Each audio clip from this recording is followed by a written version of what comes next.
Una hamburguesa, para ser llamada como tal, debe tener como mínimo un pan, una carne y una loncha de queso. Esta es la configuración básica para no ser llamada sándwich de queso o filete ruso. A partir de aquí podemos añadir tomate, lechuga, pepinillos. ¿Pero sigue siendo una hamburguesa? Sí, y realmente hemos ampliado tanto su apariencia como su sabor final. ¿Pero hasta dónde podemos llegar? ¿Dónde está el límite de ingredientes antes de empezar a llamarlo ensalada de carne o menú del Chocas? En el congelador no me cabe, que es donde tengo la basura. Es el denominado límite del sabor, a partir del cual cualquier cosa que eches de más a un plato solo puede empeorarlo. Helado sabor licor del Polo Junior de KFC. Por eso hoy, en Ficción Digital, Dragon Slayer, el juego que se debió quedar ahí. Estamos en 1979 y Rick Dyer tiene un sueño: hacer el videojuego perfecto. Para ello, diseñó una máquina consistente en un rollo de papel donde hay escrita una historia fantástica con diferentes opciones de continuación a elegir. Según nuestras decisiones, el papel irá moviéndose hacia adelante o hacia atrás, llevándonos hacia alguno de los finales. La llamó The Fantastic Machine. Y en efecto, era una mecanización y complicación de los famosos Elige tu propia aventura. Obviamente, fue un fracaso. Estábamos a principios de una nueva era, los 80, y los jóvenes queríamos acción, gráficos innovadores y arcades locos que nos transportasen a mundos fantásticos. Y entonces Rick pensó: ¿y si cojo mi historia fantástica, la uno a unos gráficos innovadores y meto todo en un sistema nuevo y futurista? 4 years later. 1982 es para muchos el mejor año de la historia. ¿Por qué? ¿Porque nací yo? ¡Tosti! No, hombre, no. Para Rick Dyer fue el mejor año de la historia porque jugó a una recreativa y fue al cine. El arcade era Astron Belt, de Sega, una película interactiva de naves pre-renderizadas sobre la que se colocaba nuestro vehículo espacial en 2D y que podíamos mover para disparar a todo lo que se movía. Un sistema de detección de colisión permitía que la interacción entre nuestros movimientos y el vídeo se produjese, generando explosiones y todo tipo de diversión y bugs, muchos bugs. La tecnología que hizo esto posible fue el Laserdisc. Laservision von Philips, die Bildschallplatte.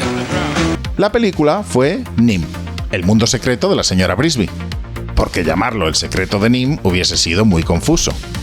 Y antes de que digáis algo, en Hispanoamérica se tradujo como una ratoncita valiente. Arturito, ¿dónde estás? Rick vio la luz y recordó sus palabras. ¿Y si cojo mi historia fantástica, la uno a unos gráficos innovadores y meto todo en un sistema nuevo y futurista? $3 millones después, Rick puso a Don Bluth, director de la señora Brisby, la mujer de Jonathan Brisby, a trabajar en las animaciones, a los dibujantes y a la señora de la limpieza a hacer las voces de los personajes, y metió todo en un arcade de 2 botones, una palanca y un loco Laserdisc Pioneer LD-V1000. El resultado: Dragon Slayer. Era 1983 y el sueño estaba completo.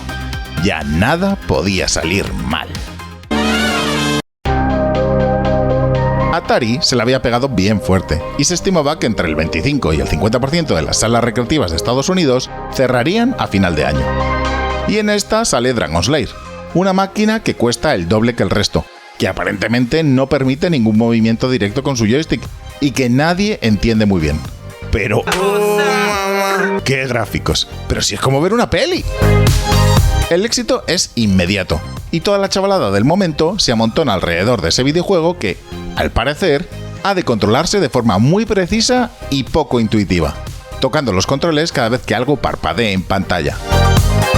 1000 máquinas son distribuidas en los arcades estadounidenses y rápidamente Dragon Slayer se aupa a la tercera posición de las máquinas más vendidas del año, consiguiendo, para febrero de 1984, unas ganancias de $32 millones, quedando solo por detrás de Miss Pac-Man y Pole Position. Cada momento de la vida te pide un coche. Pero vayamos al lío. Dragon Slayer nos pone en la piel de Dirk de Dering, un valeroso caballero que arriesgará su vida, y ya os decimos que serán muchas, para rescatar a la princesa Daphne de las garras del malvado dragón Singe. Para conseguirlo, tendrá que atravesar un castillo lleno de trampas y enemigos. Y aquí empieza el show. El juego cuenta con 30 niveles que se agrupan en 3 ciclos con 2 niveles cada uno. Esto conseguía que cada partida fuese diferente a la anterior, y además el juego reaccionaba a las capacidades del jugador, poniendo niveles más difíciles cuanto mayor destreza tuviese este. Algunas secuencias se repetían, pero en modo espejo, y si el usuario moría en cualquier nivel, pasaría al siguiente. Pero tendría que repetir esa escena en cualquier momento antes de llegar a enfrentarse al dragón. Normalmente contábamos con 3 vidas, y se perdía muy rápido. Pero algo tenía el dichoso juego que nos enganchaba y volvíamos a caer en sus redes. De nada valía que la máquina se averiase cada 2x3 por los problemas de sobreusar el Laserdisc, o que la memorización de niveles quitase de nuestros cerebros el espacio necesario para aprendernos los ríos de Asia para el examen del lunes. Es mejor eso que morirse. Ahí estábamos, intentando salvar a la princesa, considerada como una de las 50 mayores bellezas del mundo de los videojuegos. Y no era para menos, ya que la supuesta falta de medios para contratar modelos sobre las que diseñar al personaje se suplieron con la colección de antiguos números de Playboy que tenía el bueno de Don Bluth para sacar ideas.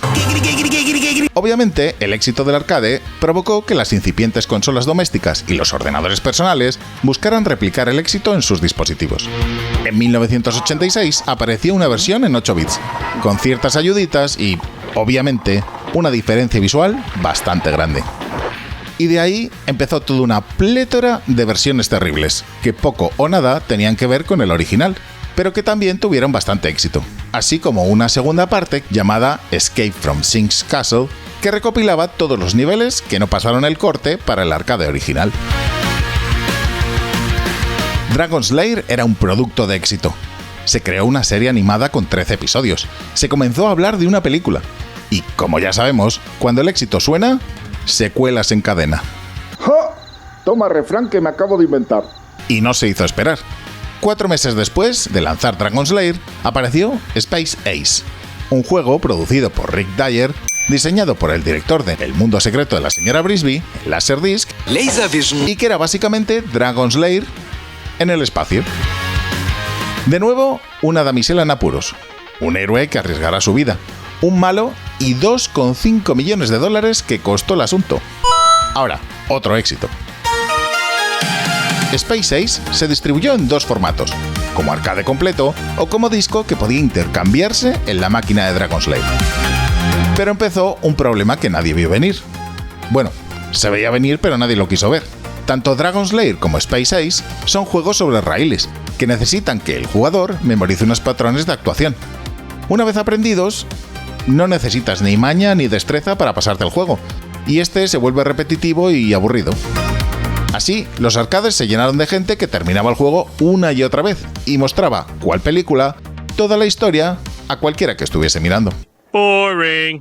Y así, tras resistir y mantener con vida los arcades del barrio, la franquicia empezó a morir, empujada por los nuevos juegos, llenos de emociones fuertes, y por el empuje de las consolas y ordenadores domésticos, que siguieron publicando ports y segundas partes.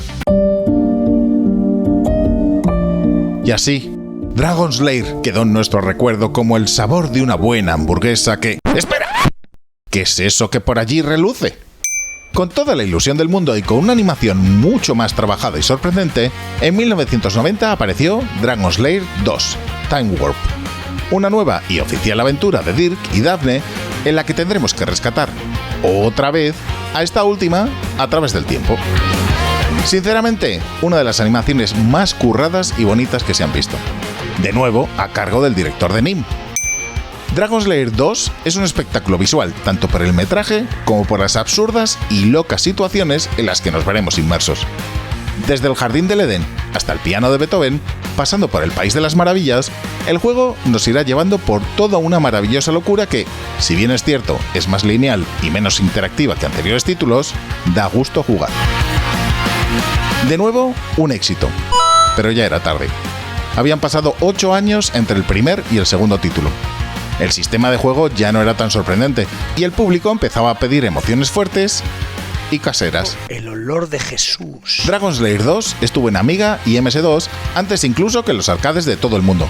Y, como quien dice, unos meses más tarde ya teníamos una supuesta tercera parte con niveles de la segunda y todo aquello que no entré en el arcade en Amiga, Atari ST y MS2.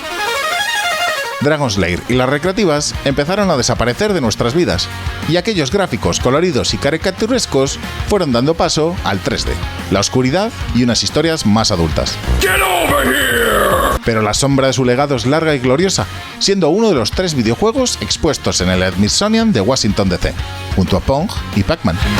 Y es que el personaje de Dirk, pese a su, técnicamente, corta vida, es uno de los más reconocidos de los videojuegos. Dragon Slayer revolucionó el mundo del entretenimiento interactivo, resistió e hizo resistir a los arcades durante la crisis del videojuego, y fue uno de los grandes nombres que tuvo la incomprendida